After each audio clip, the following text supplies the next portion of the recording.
What if your boss gives you breadcrumbs professionally? While breadcrumbing, being strung along by small reinforcements without true commitment, has been around in the dating world for a while. The idea can apply in professional context as well. An August 2019 BBC report says bosses may be guilty of leading employees on, rather than genuinely committing to their development. In a tight labor market, this can be the kiss of death for employee engagement and retention. 44% of employees don't feel they have sufficient opportunities for professional growth in their current positions. According to Tiny Pulse's 2019 Employee Engagement Report, The End of Loyalty, the company's research has also found that people who don't feel supported in their professional development are 3 times more likely to be job hunting. But it's not always nefarious, says Tanya Luna, co-CEO of Life Labs Learning. Employers and supervisors may have good intentions, but inexperience, work demands, or lack of resources may get in the way. She says, it's not like there's someone who has this devious plan to give you just enough development that you stick around, but not enough that you're actually productive. She says, but employees have a real need to feel like they're developing their skill set. And if companies aren't fulfilling that obligation, they will look elsewhere. Are you dealing with a boss who's leading you on when it comes to professional development? Here's a first-step action plan to get an understanding of how seriously your supervisor takes employee development overall. Watch how they treat their own career development, says Helen McPherson, principal consultant at management consulting firm McPherson Consulting Group. If leaders aren't curious about developing themselves, it's a real indication that they don't have a growth or learning mindset, she says. If your supervisor isn't learning, taking on stretch assignments, and finding other ways to grow, it's a good sign that they either don't know how to help your career or aren't interested in doing so.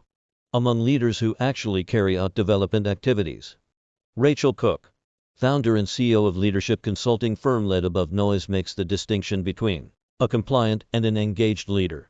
Broadly speaking, a performance management conversation with a compliant leader will be more one-directional, with them speaking and you listening, whereas with an engaged leader, it will be more of a dialogue. She says, a compliant manager is checking boxes. They may tell you what they think you need, and will be overly focused on process, such as ensuring forms are filled out and correspondence is formalized.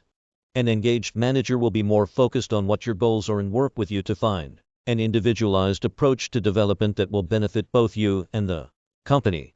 Cooke says, before you get too upset about your company's lack of development opportunities, you need to have an idea of how you want to grow in your profession. I've had a lot of experiences where employees will complain about the lack of opportunity.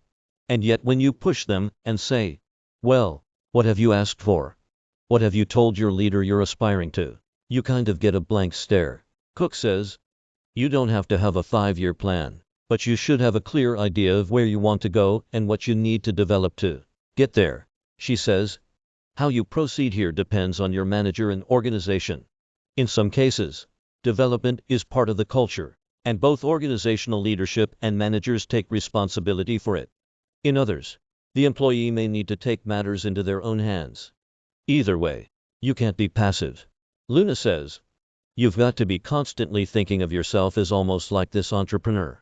She says, what's the way for me to keep expanding my own employability?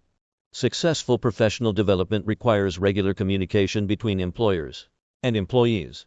McPherson says, if your supervisor is only interested in speaking to you about your goals and performance around the time of your annual performance review, you're likely in an environment that doesn't prioritize your growth. If you're in a situation where professional development is scarce, you need to be willing to make your plans clear and ask for what you need, whether that's training, new assignments, or even feedback.